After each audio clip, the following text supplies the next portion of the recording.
Yo, good after morning, my fucking hooligans.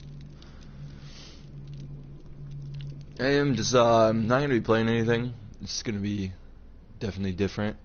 I wanted to kind of make this for myself so I can go back and listen to it and whatever. So yeah, we're just gonna be going through the killers, reading their information. And, kind of just getting a taste of what the lore is, you know?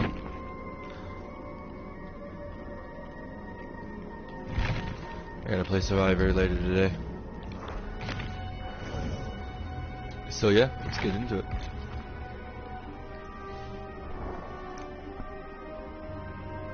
I like that.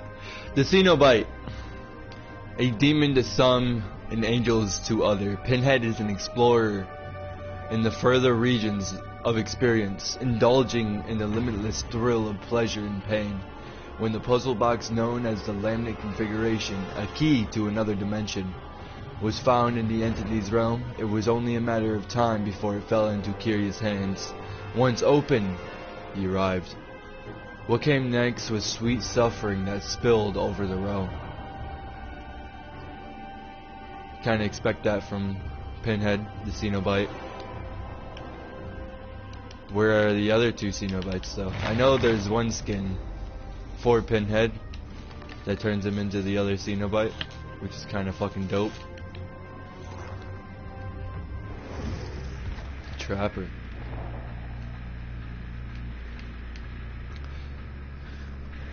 Evan McMillan idolized his father. It wasn't just that he was heir to great fortune. It was the way he ran the estate. Raised under his firm hand, Evan had taken to running the workforce with an iron fist.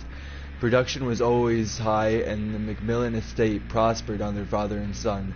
As Archie McMillan's mental health slowly degraded, Evan protected him from the herd who wanted a piece of the fortune.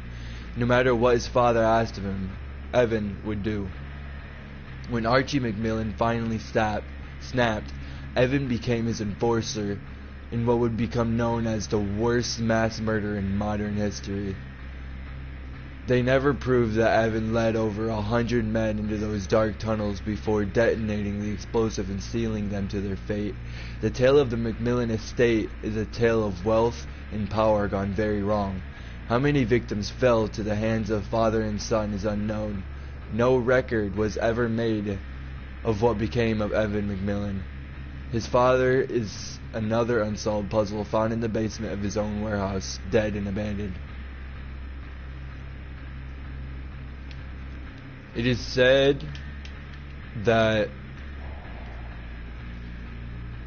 the Trapper has all of these metal shits and spikes out of his back because he fights the entity.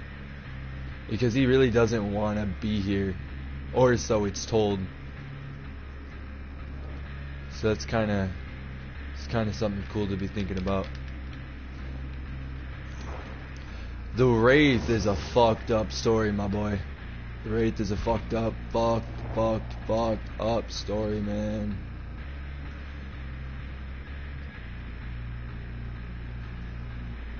Philip Olmo? I think I said that right.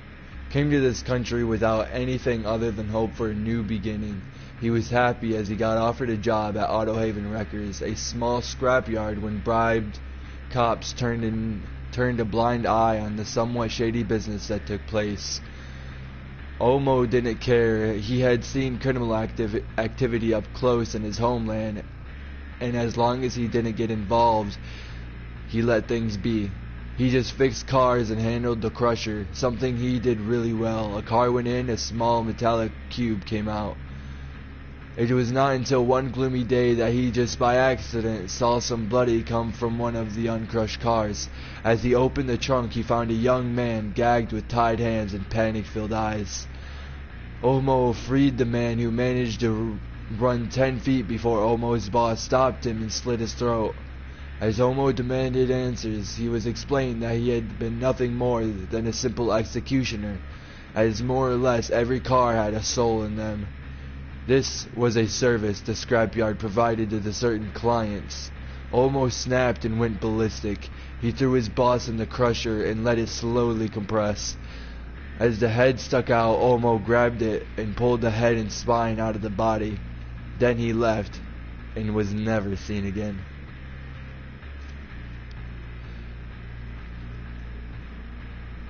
Before Philip's debut in Otto Haven's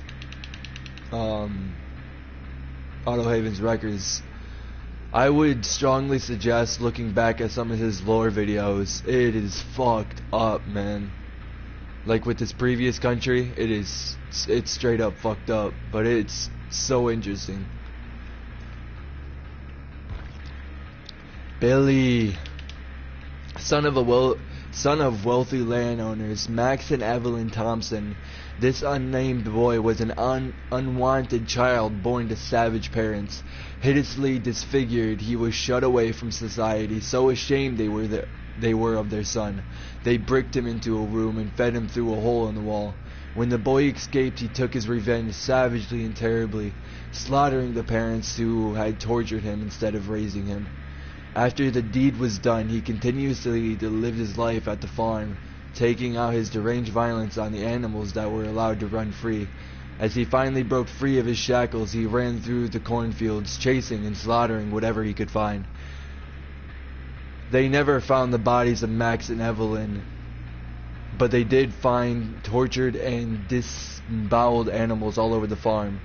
Coldwood Farm was quickly settled, and the land split up and sold off.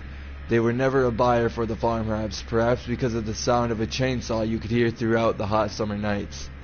That's fucking amazing. I don't know a lot about his story, besides what it tells you.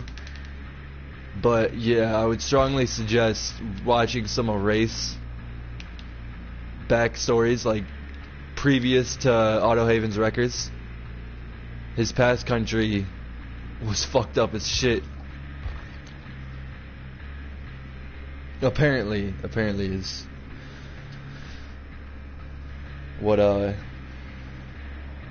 what he said of it.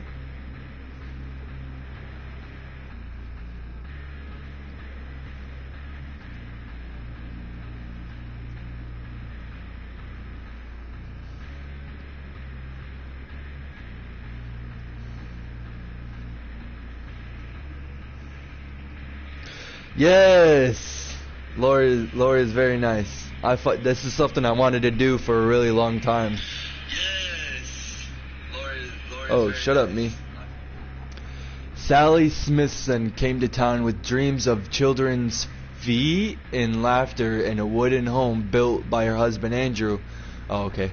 And one day Andrew's foreman had to pay Sally a visit, forever changing her life. With no other option, Sally had to find a way, but the other employment she could get was at the Cruton Pren Asylum. She started at the bottom, doing the hard night shifts. Over the years, her mind has reached its limits. Decays of seeing horrid things that violate the eyes. Finally, she could not take it anymore, and concepts of purification emerged inside her. As the morning staff arrived one day in September, they found over 50 patients dead inside their beds, and 4 staff members also dead. Only Sally had survived the night, but her mind was gone, rocking back and forth non-stop. They got her into an ambulance, but the ambulance never reached the hospital. It was found crashed in the nearby woods, all the staff dead and Sally nowhere to be found. Damn. She is a lot like the nurses in Resident Evil, if you know what I'm talking about. The ones that don't move unless you look at them. I fucking love. They should like make a skin or some shit for those nurses. That's fucking badass. The Huntress. As soon as Anna was able to walk, her mother started teaching her how to survive a harsh, solitary life in the northern woods. Living in such extreme, remote, and dangerous areas required skill and resilience.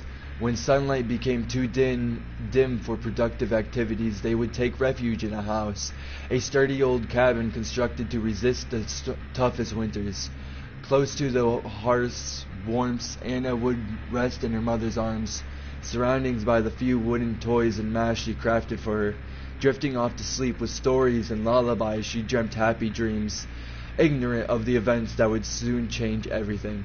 Anna and her mother were stalking a great elk through the woods. They knew it was dangerous prey, but it had been a particularly difficult winter, and they were almost out of food. The specter of starvation's frightening them more than any forest creature. Without warning, the elk reared, bellowed, and charged at Anna. She was paralyzed with fear. Holy shit, this is a long one, man.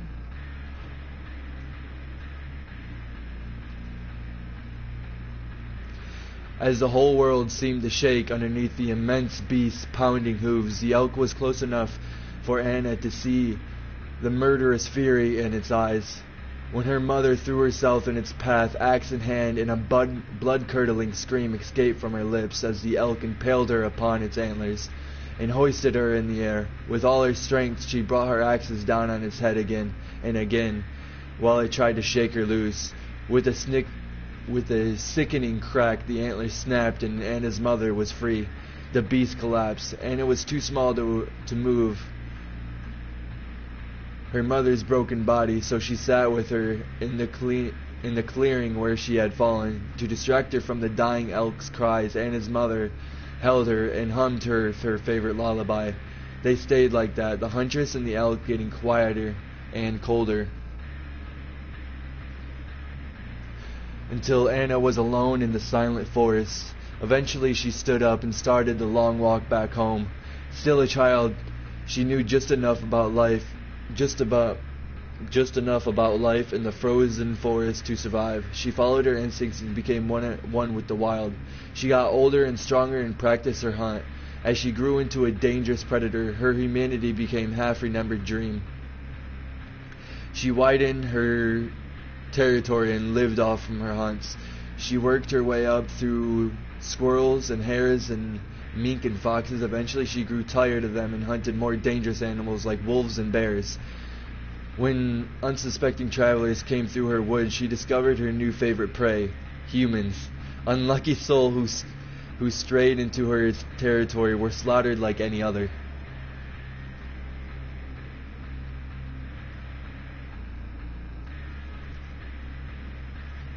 Like any other animal, she liked to collect their tools and colorful garments, and especially toys when they were little ones. But she could never bring herself to kill the little girls. Girls she would take back to her house deep in the woods. They were precious, and looking at them woke up something deep within her heart.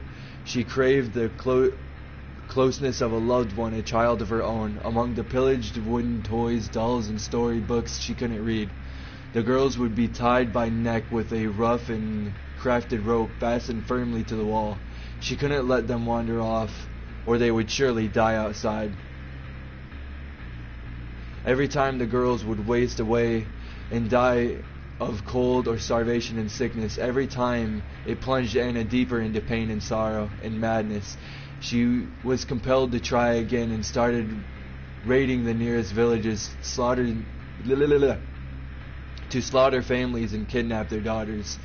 She wore one of the animal masks her mother crafted her so many years earlier to try to calm the frightened children. Villagers spread the legend of the half-beast lurking in the red forest, the Huntress, who killed men and ate little girls.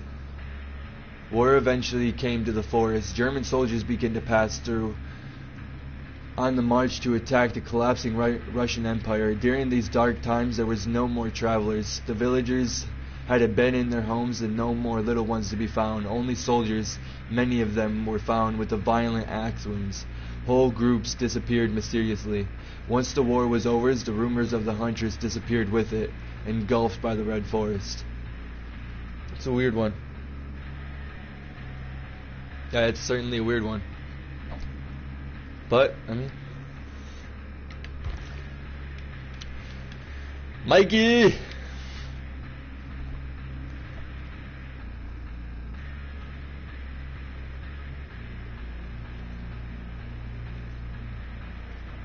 Brutal. Facts. Some humans are simply bad seeds, seeds infused with distilled and pure forms of evil. Michael Myers is one of those seeds. He had no issues with causing the pain of others. Instead, it was exactly what he sought. But even life can be tough on those with minds filled with terror. The difference is just how one goes about to solve those problems. For Michael, he had to kill to find some inner peace. As he took his sister's life, the police found a silent boy dressed as a clown at the scene. When one stumbled upon a growing fire, one does not pour gasoline on it. But this was an action taken by the officials that had no idea how it would shape this demon in the boy's body. Sending Michael to a mental institution was a feeble attempt to save the child. Unsuccessful therapy and nightly screams just made him even more introvert and diverted. People hoped that Michael Myers would end up a parathesis? The fuck does that mean? Alright, my bad. Parathesis, yeah. The fuck? Soon to be forgiven and buried, a failure that soon were to rot away, but then he escaped.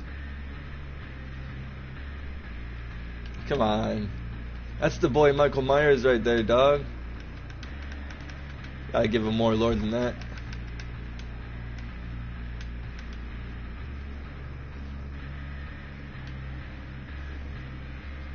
Lisa Sherwood grew up in a quiet town. The people of the village were kind and the elders helped settle their disputes and kept the old traditions alive.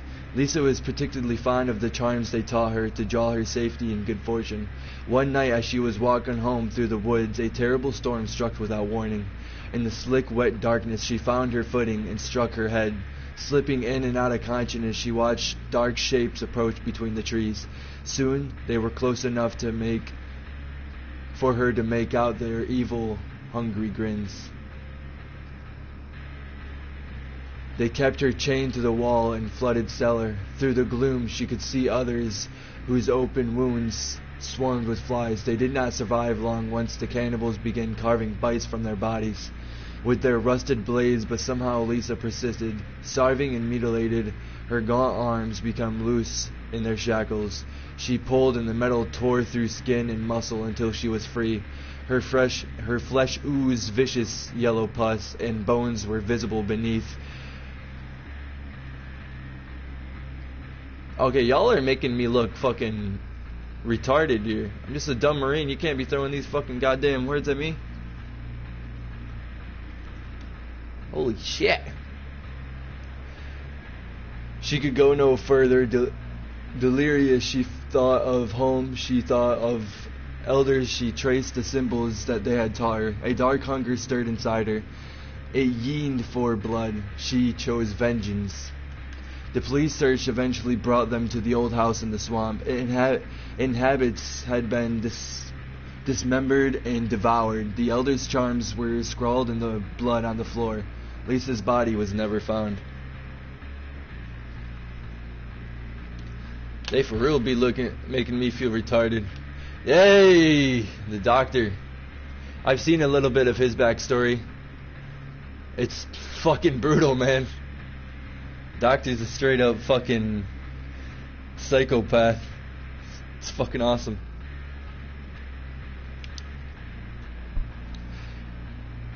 Showing exceptional aptitude in psychology, Herman was handpicked for special training in an advanced neuroscience program located in a secret black site facility in Illinois, known as the Leary Memorial Institute, really a front for the CIA. This is where Herman found Dr. Otto Stamper, where under his guidance, Herman began the use of strange and ever-increasingly vicious methods to extract information from prisoners sent to the institute, which was also a covert prison and re-education center for whoever was the USA's current nemesis.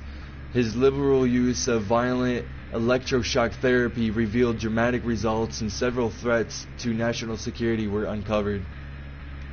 Over the years, Herman became known as the Doctor, and no one ever questioned if he had held a medical certificate or even what happened to the prisoners after they had given up their information. It was only after Leary Memorial Institute went silent for a week that the true horror was finally discovered. The personal patients and prisoners were all found dead with all types of head trauma. All personnel and prisoners' bodies were accounted for, including Dr. Odo Stamper, but no sign of Herman, the Dr. Carter. Fucking brutal, man. Just fucking look at him though, man. Fucking shit to keep his eyes closed at all times. Man, it's fucking spooky, bruh. Everyone knows the story of Leatherface, right? We've seen Texas Chainsaw Massacre. I can read it though,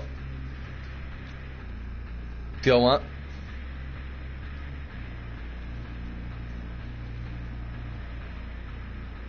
Read the Oni.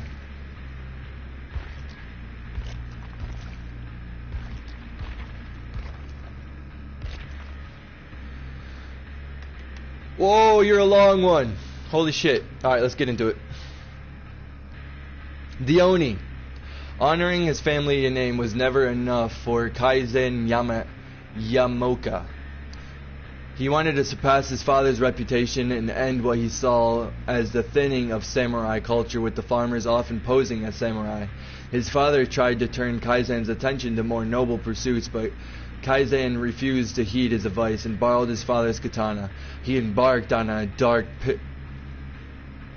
pilgrimage to prove his worth and rid Japan of imposters, ignoring the code that had been taught to him. Kaizen killed imposters in the hills and the valleys, on the breaches and in the woodlands. The killings were brutal, cruel, and morbid. He humiliated farmers and warriors alike, yanking off their top knots and stripping them of their armor. His rage, bloodlust, and perverse sense of horror knew no bounds. Monks believed he was possessed by something dark and otherworldly, and cursed him, while a noble lord began to call him Oni Yameoka, the rageful samurai, an insult both to Kaizen and his family. Determined to redeem his father's name, Kaizen now butchered anyone who dared to call him Oni. The insult confused him. He had defeated the best and had purified the samurai class by ridding the land of imposters. How could anyone refer to him as an ogre? Had it been because he had marched into battlefield to cut down the fiercest warriors? Had it been because he had taken to Kanabo and bashed hundreds of skulls with it? Or had it been because of his need to secure a trophy from his victims? It didn't matter. Being called an ogre was more than he could bear, and an ominous voice in his head urged him to strike down the lord who had desecrated his name. As Kaizen made for the lord's town, he suddenly found himself face to face with a samurai standing on the dirt road, blocking his way. Kaizen readied his kanabo without a word. The samurai attacked and quickly secured the upper hand, but he hesitated with a devastating blow. Kaizen crushed the samurai's head and cracked his helmet. As Kaizen approached the fallen samurai, he saw his father's face and staggered back in the haunches. His father stared at Kaizen with mingled shame and regret as he had issued his last breath. Kaizen closed his eyes and screamed in agony until he could scream no more. When he opened his eyes again, his father was gone. Not only had he killed his father, but he had allowed thieves to steal his body for armor. Bitter, lost, and disillusioned, Kaizen roamed the land aimlessly, with his father's voice rattling in his head, taunting him, reminding him of his failures, sending him into the fits of uncontrolled black rage. One day, walking into the forest, Kaizen happened upon an Oni statue. He stopped and stood motionless for a long moment. The weathered and overgrown statue seemed to be ridiculing him, accusing him of being the imposter samurai that he had so desperately sought to destroy. Kaizen shook the laughing voice out of his head and half remembered the lord who had ridiculed him as Oni. With the renewed anger, Kaizen journeyed to a town high up in the snowy mountains where the lord resided. A dozen samurai met Kaizen at the gates of the town. A dozen samurai fell to his kanabo. His speed and strength were unmatched. His rage was incomprehensible. Covered in blood and gore, Kaizen battled through the town and soon found the Lord hiding in the villa. He dragged him out of his cabinet, sliced his tendons to immobilize him, and watched him beg and squirm like a dog. Without hesitation, he thrust his fist into the Lord's mouth and yanked out his wicked tongue that has desecrated his name. Satisfied, Kaizen exited the villa to find himself surrounded by dozens of farmers who wielded rusted scythes, sharp pitchforks, and heavy clubs. He survived the first few assaults, but there was too many attackers to come from every direction. Within moments, Kaizen was on the ground, staring at a cold, indifferent, darkened sky as the farmers took turns stabbing and torturing the Oni, who had butchered their beloved lord. The frenzied mob dragged Kaizen to a small-town mill that continued the torture and finally let him die a slow, agonizing death. When they returned, the mill was filled with a strange black fog, and Kaizen's body and the Kanabo were nowhere to be found. It was the beginning of the dark legend about a rageful Oni haunting the town. Holy shit! That's fucking badass, bro! What the fuck?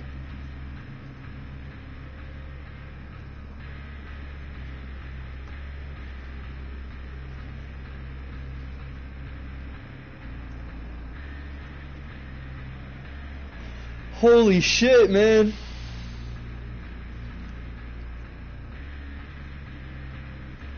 Brutal and badass. Indeed.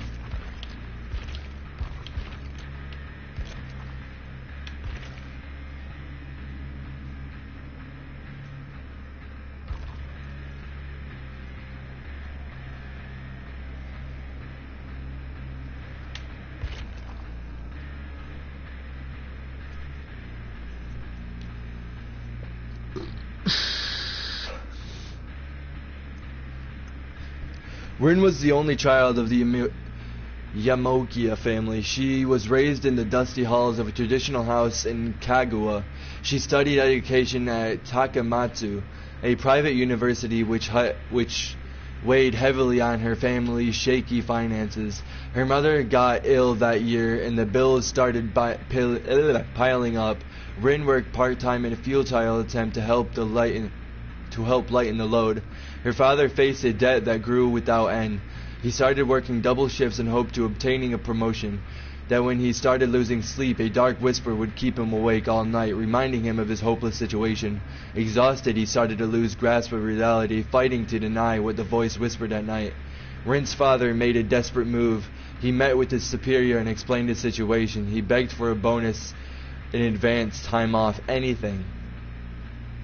His request was denied. The company had launched a defective production line that was costing them dearly. Someone had to be held accountable for Rin's father's fitted the bill perfectly. He was fired after 22 years of service. Oof. That evening, Rin came home from work. She'd stayed late to entertain customers that lingered at the restaurant. As she parked her bike in the shed, she heard her mother scream from the house. She rushed in, climbing up the stairs in her parents' room. She found bits and pieces of her mother on the floor. Her limbs were clean cut, tangled up in an unnatural position. Her breasts were sliced up, revealing the rib cage, which was cracked open. Rin gagged. A sharp katana came crashing down. Rin blocked the blade, which bit into her bare forearm. The shock of recognition interrupted her pain. Her father was wielding the katana with a stoic expression. She cried out to make him stop, but he slashed her arm again. She rushed off and slid on the blood-smeared floor until the door frame as a support. She raised herself up. The katana ripped through the wall, cleaving her other arm. She screamed in pain as she limped into the hallway, only to be met by her father's blade. She stepped back, trembling as she held it together, the soft, loose flesh of her abdomen. Images of her mother's tangling limbs flashed before her eyes. Rin charged at her father, making him stumble back. He punched her torn abdomen and reclined in pain. As she struggled to get back up, he slashed her thigh through the collapse on the floor. As she crawled towards the stairs, she grabbed her hair and yanked her against a partition. The glass shattered on impact as she fell through, landing on the floor. on the floor down. She heard footsteps somewhere above her. With the effort, she moved, mourning her way into a sea of broken glass. The shards gone at her, ripping her flesh. He had to be stopped. He would not get away with what he had done to her, with what he had done with her mother.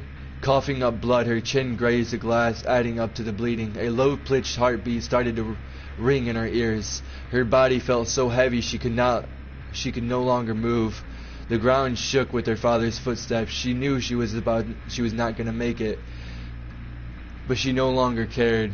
She would make him pay in his life or the next. A dark fog slowly veiled her eyes, but it could not subdue her rage. She would not rest, not yet. The darkness whispered, promising blood and revenge. An oath was made, and Rin closed her eyes.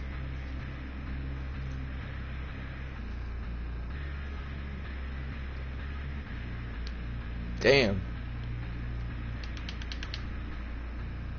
And thus that day, Rin became the spirit.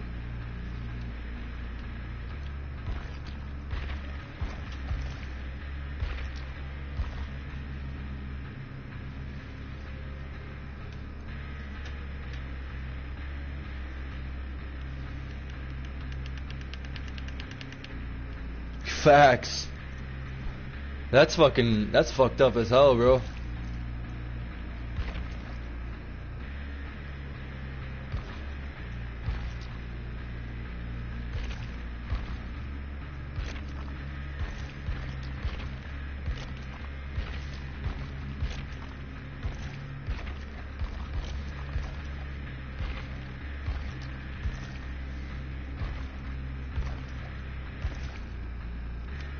A sadistic and merciless executioner, Pyramid Head is fixated on dispensing punishment through pain. Encumbered by the steel frame upon his head and with a hulking great blade in tow, he stalked through the hellish corridors of Silent Hill, committed to a duty that no one truly understood.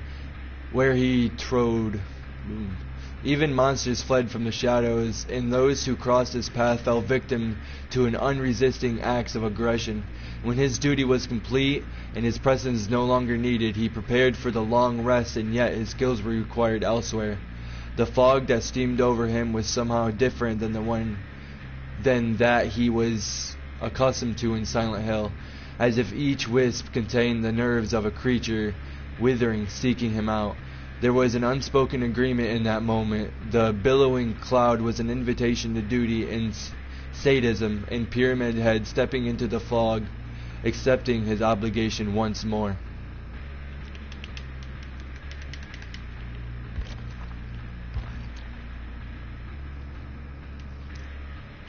And Nemesis being fucking pure badass.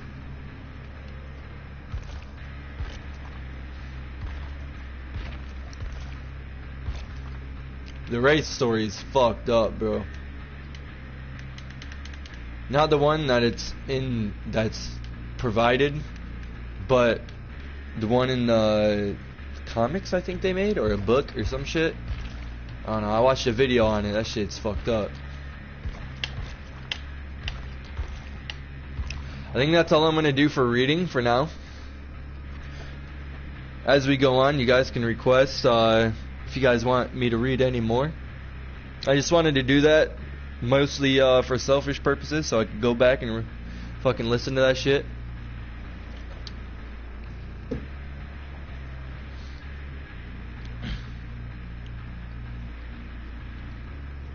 Oh, actually, Ghostface sounds fucking...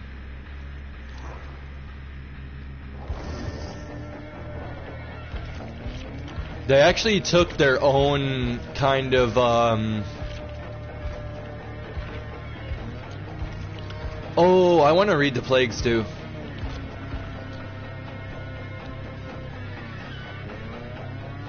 Danny Johnson, known as Jed Olson by some, grabbed the newspaper from his kitchen counter. It was a week old, but his face was on the front page. Grainy and sunken. It was one of those muggy afternoons in Florida when the heat and humidity persisted. Everything permeated permitted everything in the kitchen, making him sweat while standing still. He slouched in a damp chair to read. The article had better be good. His work in Roseville had been outstanding. Ghostface disappears. June 18, 1993. At first glance, Jed Olson was a modest and enthusiastic freelancer with experience in a variety of small newspapers. The staff of Roseville Gazette appreciated how easygoing and honest he seemed, and so he was treated as a stranger for no more than 5 minutes into his interview. Jed quickly spotted the editor-in-chief in the room, gave him a wild smile and firm handshake, and talked about good old American values, and that was it. He was in. Olson never justified his erratic career path, which zigzagged between several small towns from Utah to Pennsylvania. There was no verification of his previous jobs. He had a decent portfolio plus a good attitude, and they needed a contributor right away. The Roseville Murders. Olson had been working as the newspaper for 5 months when the Roseville Murders began. Victims from young to old stabbed to death in their homes. From the reports, the victims seemed chosen at random, yet the killer knew his way around the houses. The multiple stab wounds indicated a personal motive. No traces of DNA were found. The local police were confounded. The murderers were carried with fury akin to a crime of passion, yet coldly permitted. The murderer also liked to stalk his targets. 2 victims were also reported being followed on their way home by a dark figure. A few days prior to their death, the killer would follow them from the Walleyes, a small bar in northern Roseville. He snapped pictures of them at home while looking for a way in. He could watch the same victim for weeks, methodically registering his habits and routines. When he felt the urge to kill, he'd visit the most valuable victim on his list and break inside the house quietly. The whole staff worked on the Roseville murder story. Olson was often sent to interview the family of victims and relay official statements from the police. Unknown to everyone at the time, his involvement added to the final body count. The Ghostface. Panic swelled in Roseville when Olson produced footage of a hooded figure breaking into a house at night. The masked face, a white blur in the dark, standing at the camera for a second before disappearing inside. Ghostface caught on tape was the resulting article written by Olson. He seemed proud of his work at the time, enjoying how the whole town feared his ghost stories. Weeks later, Olson left a note on his work desk and disappeared. I hope you liked my stories. I enjoyed bringing them to life. Don't worry, I am not done. Jed Olson. The Roseville law enforcement still refuses to commit as Jed Olson remains at large. Danny smiled, ripping out the article from his newspaper when the investigation had been pointing to him. He'd packed his bags and left for Roseville swiftly. He got up the calming seat, pulling a scene and an oppressive humidity engulfed him as he entered the bedroom. Condensation dripping on his small misted-up window at the bits of cracked wallpaper hung limply. Its floral pattern was covered with gruesome photos and newspaper headlines. Danny, whoa, pause. Ghostface is Daddy though. Wink, wink. Danny pinned the week-old article on top of a picture of lacerated scalps. A faint pang of hunger hit him, and he wondered where he had eaten last. Was it this morning while washing his knife and clothes, or was it last night after following that girl down the street? He couldn't remember clearly. Taking a step back, he admired his work on the wall. His mind drifted, remembering all the articles he had written, the stories that he'd planned, and the scenes that he had brought to life. A shiver ran through him. A chilling breeze transformed the bedroom's humidity into a opaque, freezing fog. A woman shrieked. Dead leaves crunched under his feet. He smiled in anticipation. Brutal.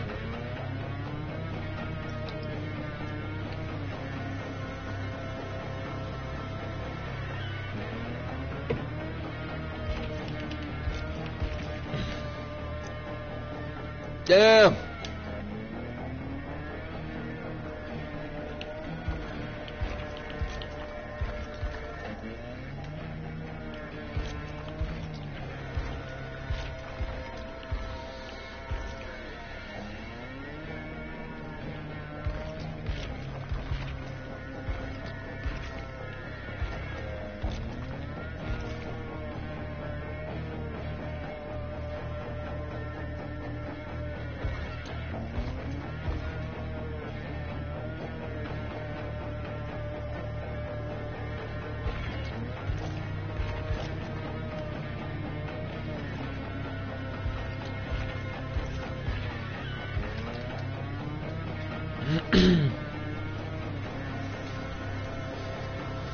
When she was 5 years old, Adiris,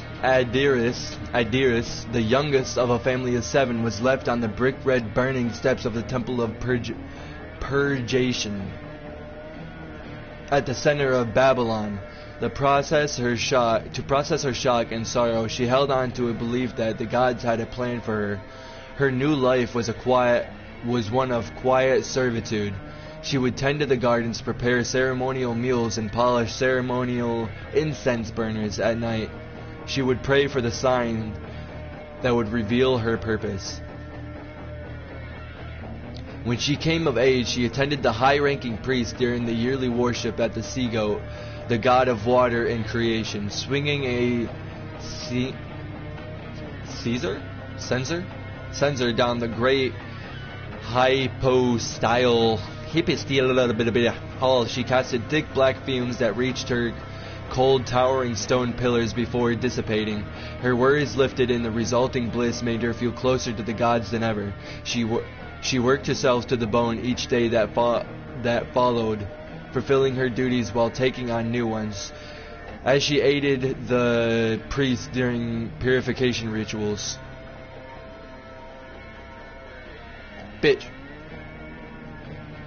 The priests were more and more in need of assistance. Cleansing were being performed daily to answer the demand from outside the high temple walls. When a catastrophic plague had resurfaced within months, the priests contracted the disease. It did not take long before they became too weak to perform any kind of rituals. Adiris, having assisted in many purification rituals, was the only one able to carry on. The swelling panic had to be contained, even if by a novice. Anxious before her first ceremony, Adiris visited the priest's sanctuary chamber where she lit the candles. She noticed a narrow opening at the back. Sliding through the gap, she reached a crypt hidden under the sanctuary. The chamber was bare, except for the golden statue of a woman who stood in the outstretched hands, her fingers covered in jewels. It was the sign Adiris had been waiting for. The great wall was packed with followers who bowed down as Adiris entered. She strode to the brick altar and grabbed her ceremonial dagger forged in silver, her ruby-ringed fingers wrapping around the blade like claws. The sudden display of luxury intrigued the followers, who were struck already by her youth and her beauty. As she began reciting the epic of creation, a woman at the back swooned and collapsed. Adiris rushed to her and noticed the black blisters covering her feet. Without hesitation, Adiris grabbed her sacred blade and swung it at the foot, severing a toe. Then she offered the bloody part to the gods, asking them to protect the woman. A silence fell over the followers, who revered Adiris as their new priestess. Tales of her wealth, beauty, and devotion began to spread across the city as quickly as the disease. Soon Adiris' followers called her the High Priestess of Babylon.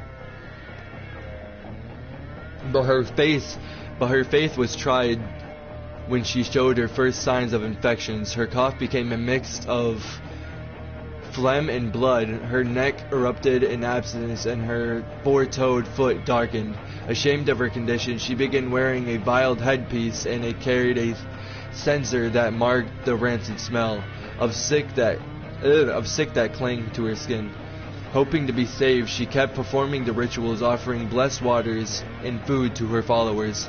But no rituals could save her. In a desperate attempt to appease the gods, Adiris banished herself from the city. She traveled north with few followers, venturing through the cold woodlands of Urastu until it was no longer possible to walk. They camped in the damp cave where Adiris laid in a pool of vomit. Her foot, which had turned black, was so swollen that she could not go any further. Her followers and she realized that the truth in that cave. They were all infected with the plague. Kneeling among her wretched followers, Adiris made one last prayer. The black fumes of incense rose into the damp air before being wiped off by a cold breeze.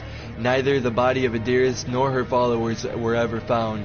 Many told tales of her return, but no one truly knew of the fate that happened to the High Priestess of Babylon.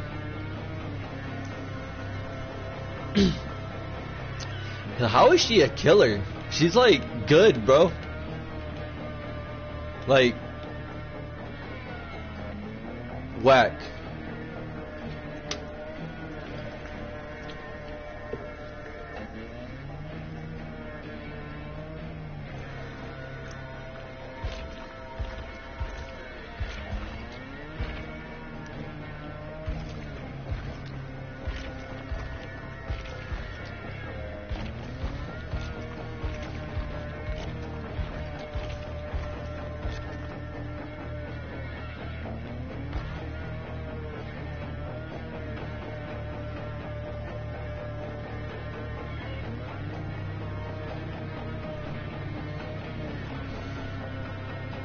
The Nemesis. Designed by Umbrella Corporation, the Nemesis is a nearly unstoppable super soldier fixated on pursuing and eliminating its targets. Part of the Tyrant T-103 series, the specimen has increased intelligence and awareness due to the NEA parasite implanted within it. Its first mission unleashed it upon Raccoon City, where it had singular objective: exterminate STARS member. Rampaging through the city, the Nemesis faced off against Jill Valentine multiple times, and through she managed to escape. He was never far behind. He nearly had his target when a strange fog desecrated upon them, mixing with the smoke of a city in chaos. The phenomenon meant nothing to him. The frigid cold and decreased oxygen never posing a threat. All that mattered was soldiering on into the fog, continuing the mission: find STARS, exterminate STARS, and kill anyone who gets in the way.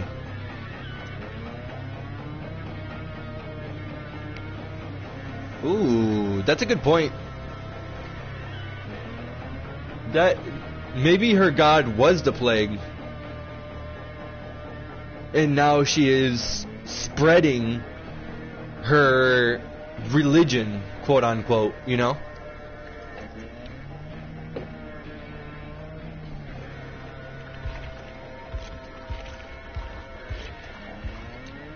So, I don't know if you were here for the Wraith when I read him. When the Wraith was younger, he was I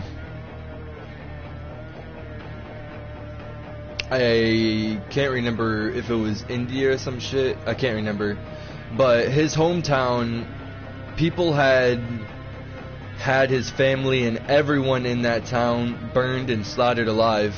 And when he was really young, his dad gave him a bell, and he was told to sit outside as everyone rested, and if he saw anyone, he was told to ring the bell. And the night that he was placed on duty, he eventually fell asleep, and when he woke up, he woke to the smell of burning flesh.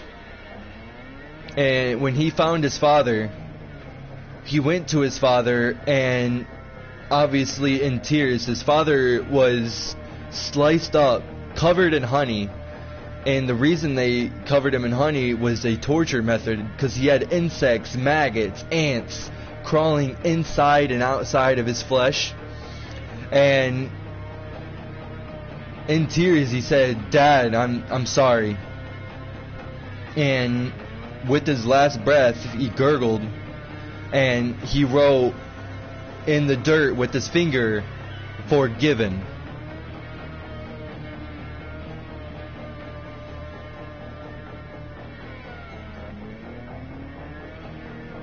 And ever since then, Wraith was tortured with thoughts. And the day that he went to Auto Haven's Wreckers and a fucked up situation got him pretty fucked up, he kind of just fucking snapped. Goddamn crushed his boss, grabbed his skull, and fucking tore it from his body. I fucking love the Wraith, man. Ever since I knew his backstory, bro, that shit's fucked up.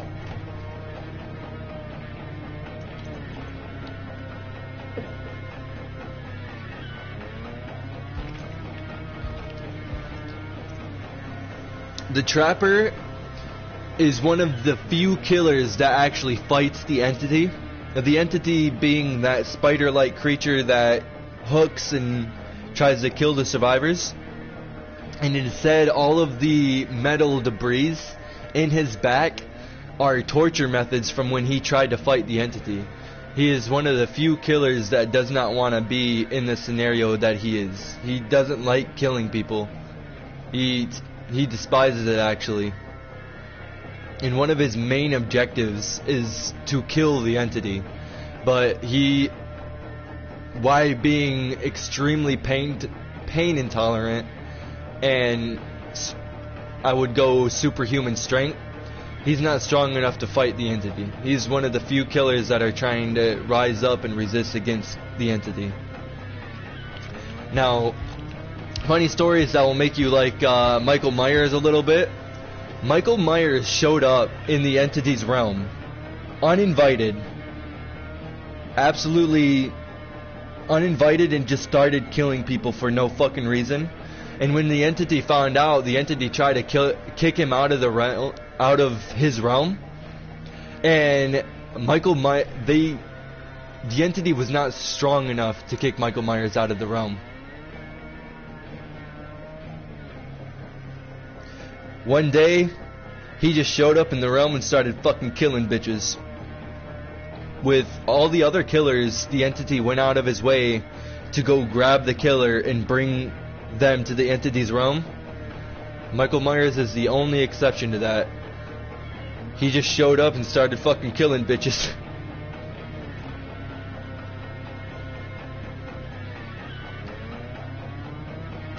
Right?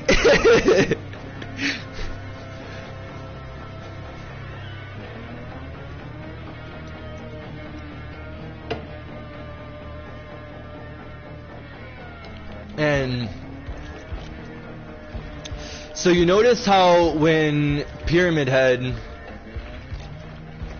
I'll show you in game, he has the option not to hook survivors. And the way you appease the entity is to hook survivors, and the survivors' essence basically feeds the entity. Well, Pyramid Head is a very big advocate on pissing the entity off, basically. Like, he has a knack for it. I read a little bit about it. It's fucking dope. Dude, I fucking know, man. That Oni background was fucking amazing, bro.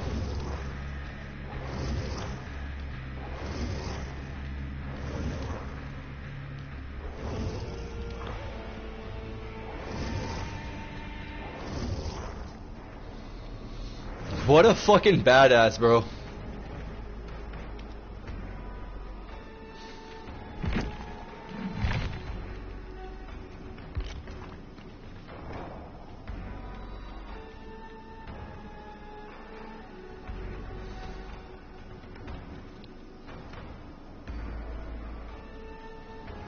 Oni is probably one of the most brutal killers in the game. He has to be. Here, I'm gonna send you something right fast.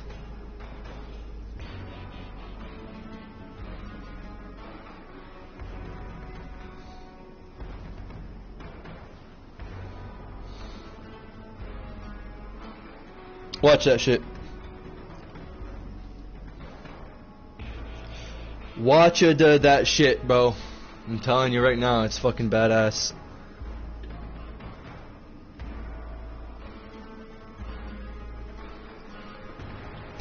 I'm gonna watch it too.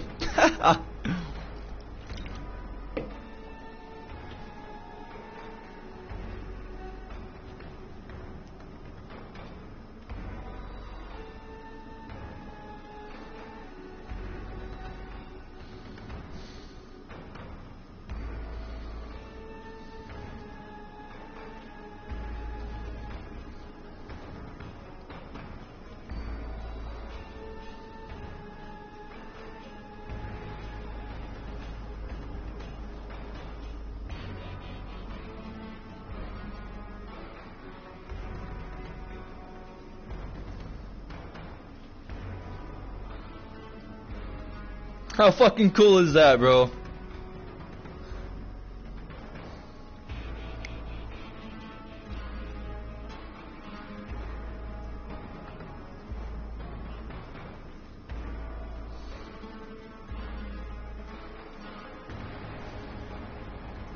Leave it to Pyramid Head to say fuck the rules. Fucking fags, bro. Pyramid Head is just fuck the rules, bro. He's like goddamn Kaiba.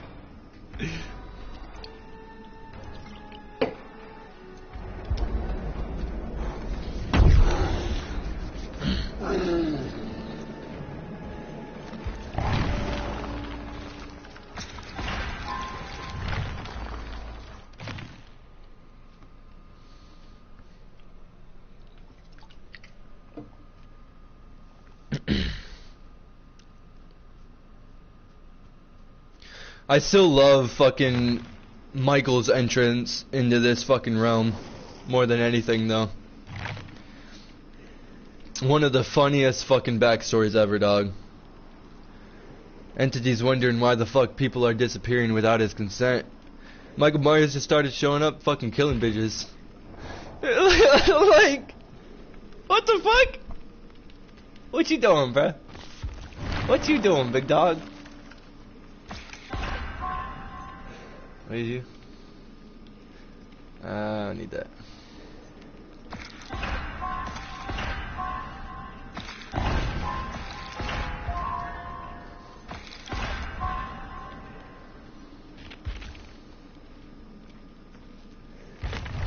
Ah, shit. Ah, nuts.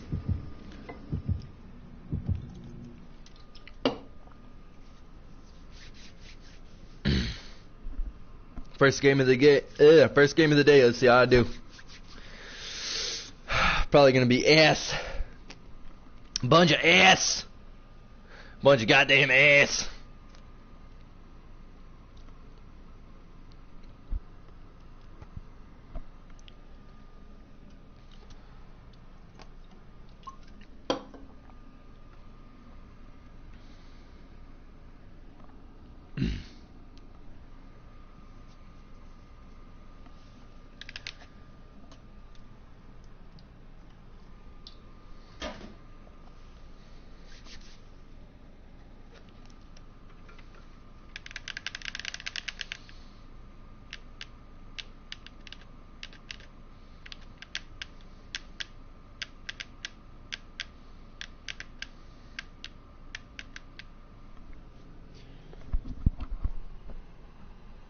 Bro, I fucking know, man.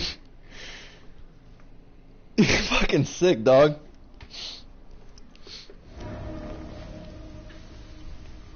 Oni's just a fucking badass, bro.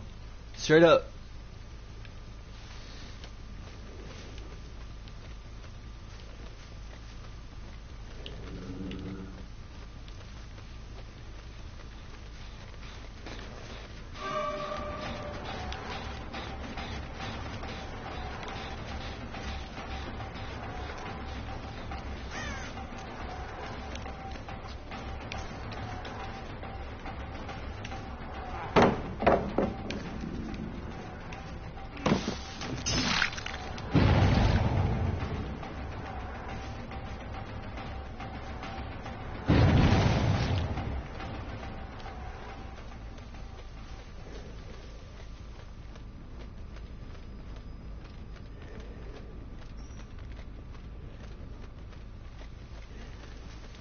What's up, dog?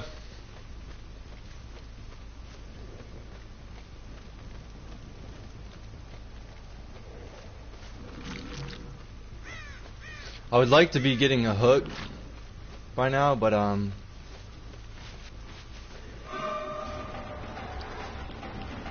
it is what it is, my boy. That's some bullshit.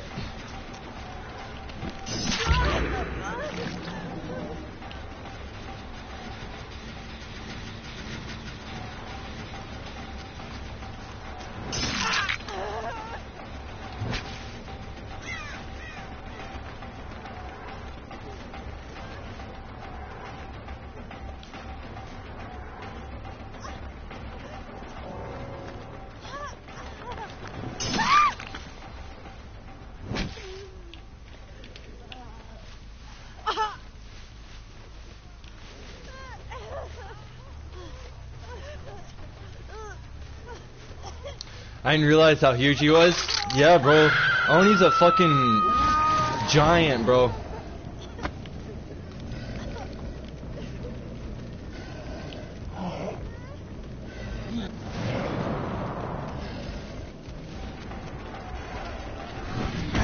Oh!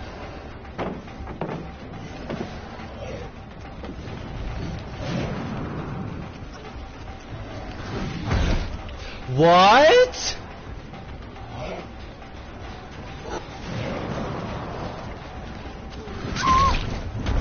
I was about to say, bro.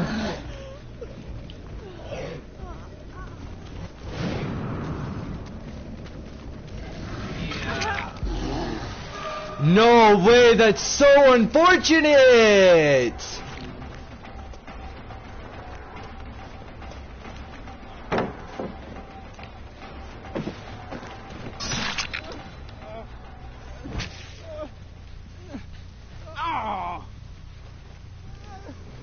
Come with me, you. The other girl's over there, they're probably gonna get her up if I'm being honest. But honestly, it's all about generating pressure.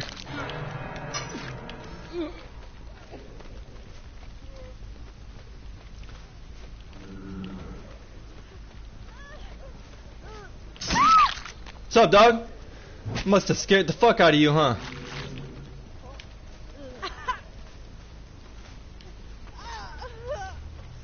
Did I just win? Oh fuck. 5 gens left.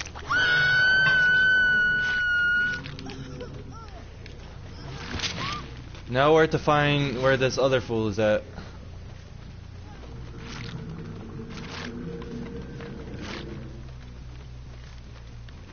Hello? Where'd you go?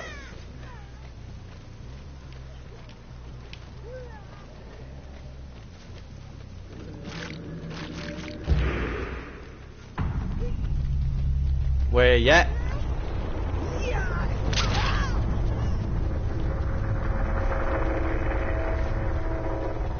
Where did I kill her at? I forget.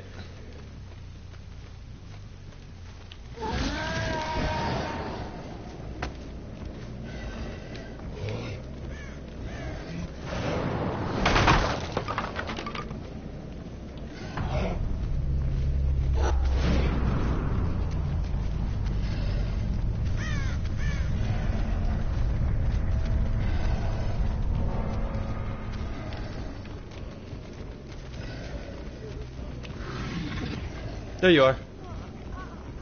Hi, bud.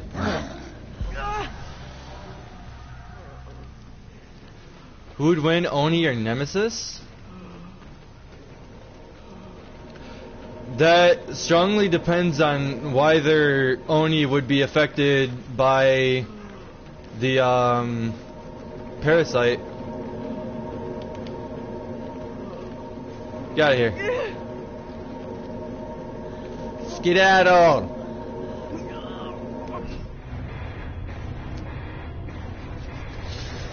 I'm gonna give her the right to leave because that was kind of a fucked up battle. I just kind of fucking Shrek their shit.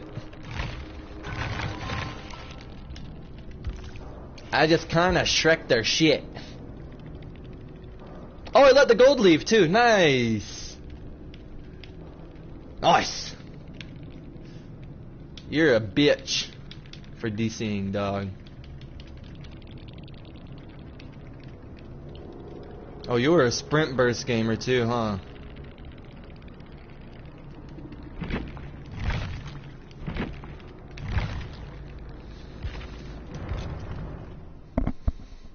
Yeah, I think it would all depend on whether Oni would be infected by the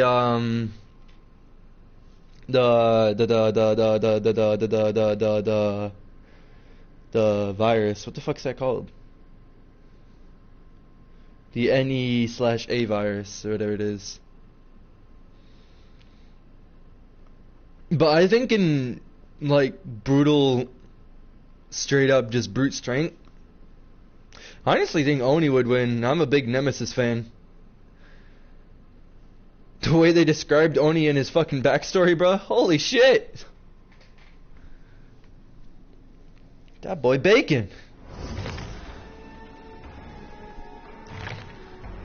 My boys not be playing around.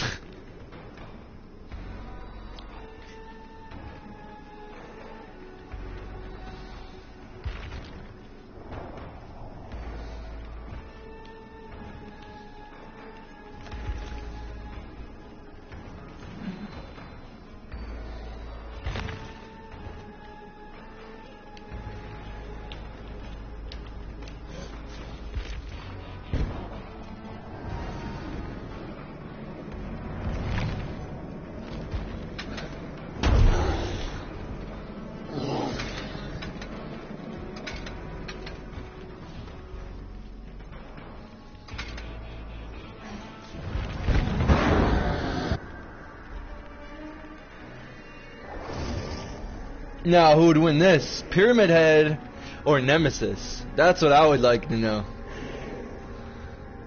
Pyramid Head versus Nemesis would be such a fucking great battle. I think Pyramid Head would come up though. Pyramid Head's kind of a fucking legend. But I'm not sure, to be honest with you.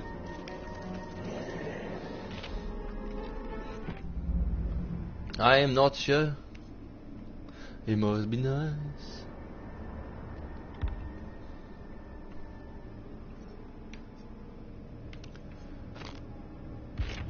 The Doctor is another one of those fucking killers that I love, bro. I need to send you his lore video, but the Doctor is fucking brutal as fuck, dude. Literally just brutal as all living fuck.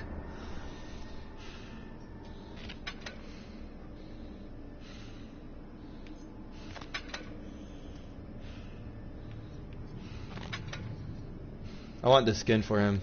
That's sick.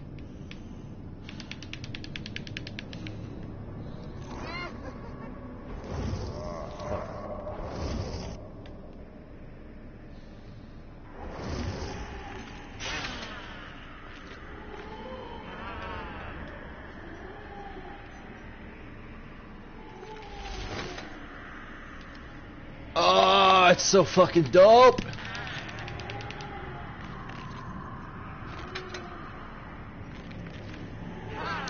God damn, she got a fucking dick, bro.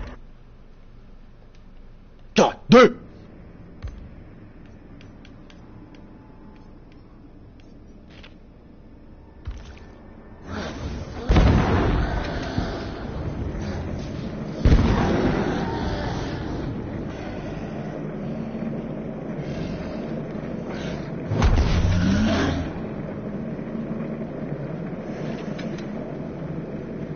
I really want that skin for him.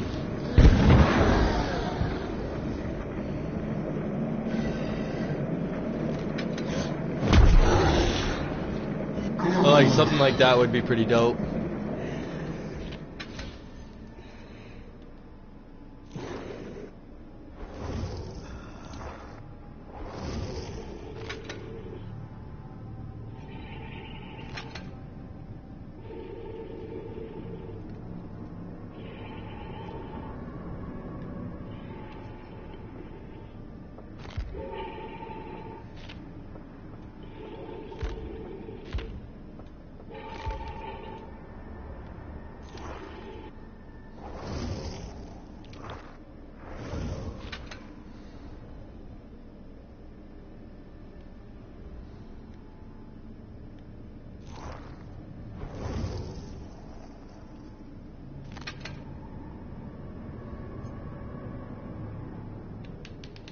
That's the other Cenobite.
Oh, that's dope.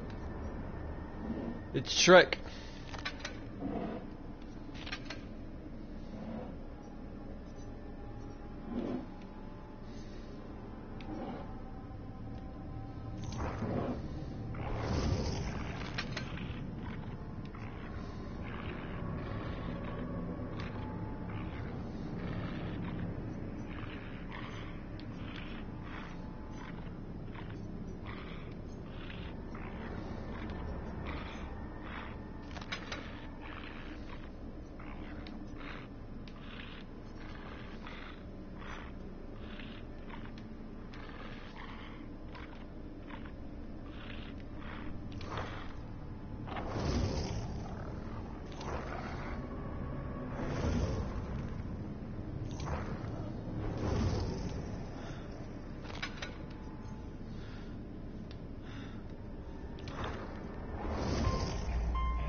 Yeah, bro, there's some sick fucking lore behind Dead by Daylight.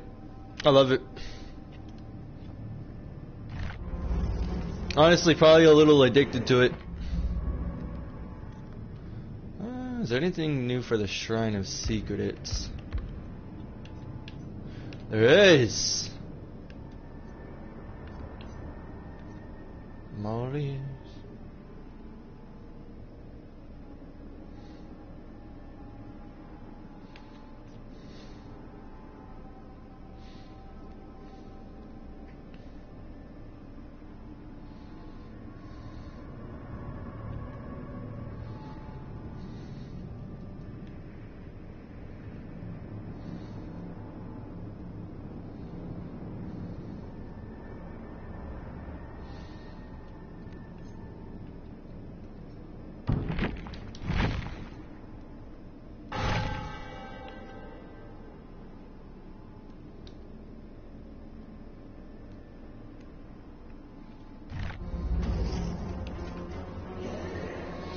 Well, I think that's all for this video. I hope you guys enjoyed reading killers' backstories. I would highly suggest looking into the lore of some of the killers. I would mostly suggest Oni. Michael's a fun one. Wraith is a really, really, really good one. And I'd honestly look at